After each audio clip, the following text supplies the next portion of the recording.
jacaylku waa cajiib wuuna midabo badan yahay. maanta halkani waxaan idinkugu soo gudbin doonaa marxaladaha kala duwan uu jacaylku maro iyo sida uu jacaylku yahay. inta muuqaalkeena aan gudaha u galin waxaan ka codsanaynaa haddii aad tahay markii kuugu horeysay oo aad soo booqato channelkeena inaad subscribe saarto, like garayso si ay ku soo gaaraan muuqaalada xiga.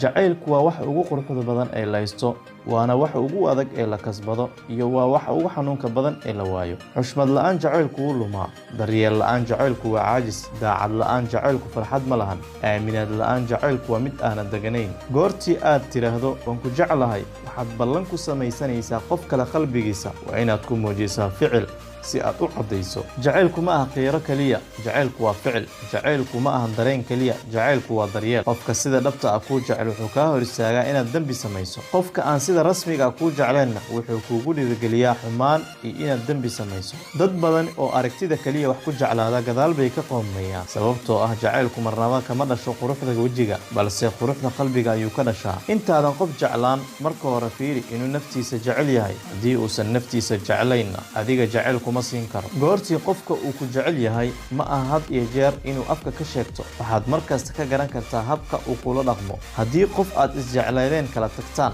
ha murugoon, hama tagin, ha isgubin, cuntada ha ka soomin, heese badan ha isku maaweelin. fiiri naftaada in aad nooshahay oo aad neefsanayso, kadibna horay u wada noloshaada. u sheeg qalbigaaga in qof kaa tegay ee aysan ruuxdaada kaa tegin. ha u bedelin midabkaaga iyo naftaada si ay dadka kale kuu jeclaadaan. ahow qofka aad tahay, dadka saxda ayaa ku jeclaanaya. dadka sida dhabta isu jecel si sahlan kuma kala haraan. haddii ay jirto boqolaal sababood oo ay ku kala hari karaan, waxay helaan hal sabab oo ay ku wada joogi karaan.